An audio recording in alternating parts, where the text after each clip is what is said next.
Est-il possible d'être organisé mais ne pas être productif? C'est la question à laquelle nous allons répondre dans cette vidéo. Bonjour, je suis Victoire Renem, coach motivatrice et créatrice du concept Be Happy. Sois intentionnellement joyeux et productif. Vous avez besoin d'être joyeux pour générer de la force et de l'énergie afin d'être productif. Alors la question à laquelle nous allons répondre aujourd'hui est celle de savoir s'il est possible d'être une personne organisée mais pas productive. Certaines personnes assimilent la productivité et l'organisation. Pourtant, il s'agit de deux notions différentes, même si elles sont parallèles, même si elles vont dans le même sens. Alors, nous allons commencer par les définitions. Qu'est-ce que l'organisation? L'organisation, c'est l'action d'organiser, de structurer, d'aménager. Être une personne organisée, c'est être une personne méthodique, ordonnée. Nous comprenons ici que parler d'organisation parle en fait du fait de mettre les choses à leur place. Nous comprenons ici qu'être une personne organisée, c'est être une personne qui fait les choses, qui fait des activités dans un espace-temps bien défini, qui prend le temps de planifier ses activités. Par contre, qu'est-ce que la productivité? La productivité se définit comme le rapport entre les résultats d'une activité et les facteurs de production. Donc ici, il s'agit de l'ensemble des choses, des mesures que vous avez mis en œuvre pour atteindre un objectif à travers les activités que vous produisez. Nous nous rendons compte que la productivité et l'organisation peuvent se rencontrer dans la mesure où les différents facteurs de production sont organisés. Dans la mesure où vous allez organiser par exemple votre emploi du temps, les choses que vous avez à faire pour atteindre le résultat. Et c'est pourquoi il y a un lien de corrélation qui a été prouvé entre le fait que les personnes qui sont organisées ont tendance à être productives. Donc, une bonne organisation aura de manière générale un impact sur votre productivité. Mais dans ce cas-ci, dans le cas de notre question, justement, étant donné que ce lien de corrélation existe, la question est de savoir, mais est-ce que je peux quand même être organisé mais ne pas être productif? Et la réponse est oui. Pourquoi? Parce que être productif, c'est beaucoup plus large que simplement être organisé. Par exemple, en ce qui concerne une personne qui veut être productive dans l'atteinte de ses objectifs, dans la réalisation de ses projets, il y a d'autres facteurs qui vont rentrer en compte par rapport au fait d'être organisé. Et ces facteurs vont être par exemple sa quantité d'énergie. Vous pouvez être une personne qui est structurée, qui planifie sa journée, qui planifie ses objectifs, mais si vous avez peu d'énergie, vous allez produire peu. En fait, l'autre élément qui rentre en compte dans la productivité, c'est l'énergie. Ce n'est pas seulement l'organisation. Et donc, ce qui pourra venir spolier votre productivité, ça sera votre niveau d'énergie.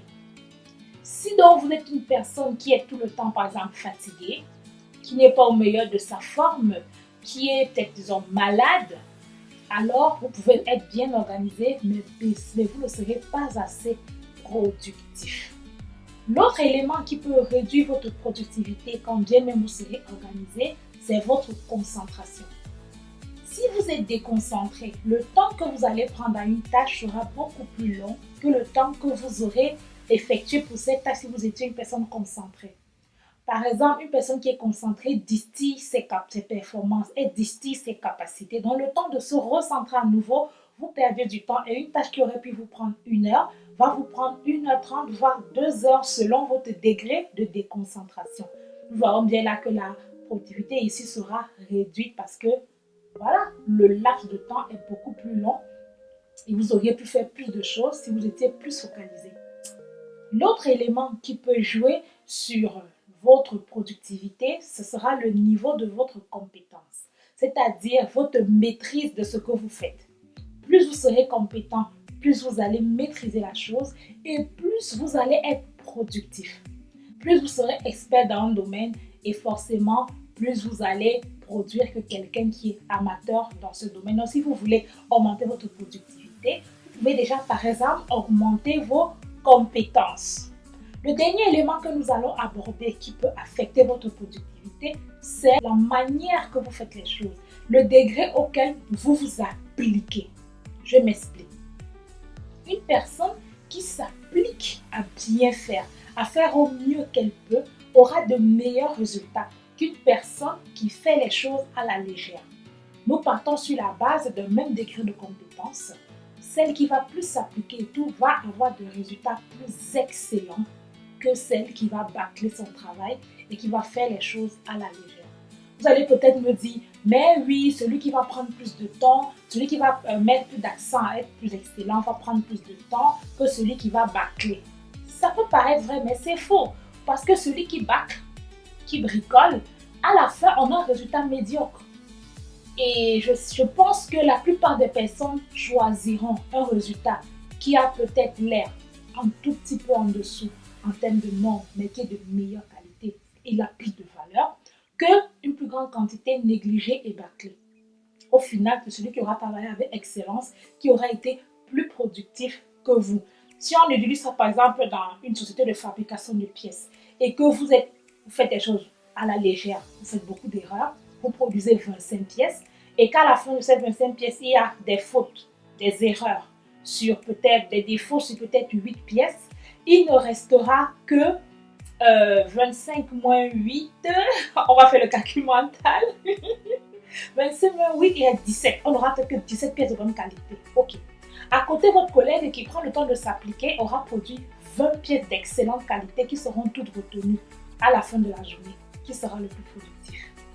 Ok, voilà. Donc, j'espère que ces petits exemples vous auront donné quelques éléments à cette question que je devais répondre et que vous comprenez que vous pouvez être en effet organisé, mais ne pas être assez productif. Et donc, si vous me demandez, oui, mais comment donc je peux faire pour être à la fois organisé et à la fois productif? Écoutez, la solution est issue du problème, vous faites le contraire. On a vu que vous pouviez réduire votre productivité parce que vous avez une baisse en concentration.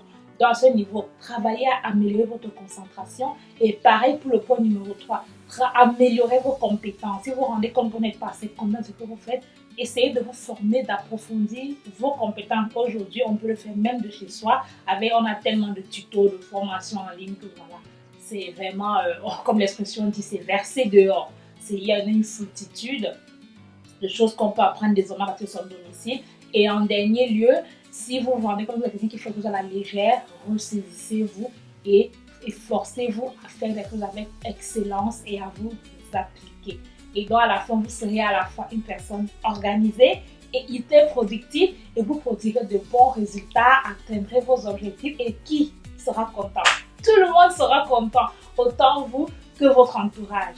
Vous l'aurez bien compris, vous pouvez avoir de l'influence sur votre productivité. Si vous vous décidez, vous pouvez être plus productif. Alors, soyez intentionnellement productif. Soyez intentionnellement joyeux aussi. Soyez happy. À bientôt.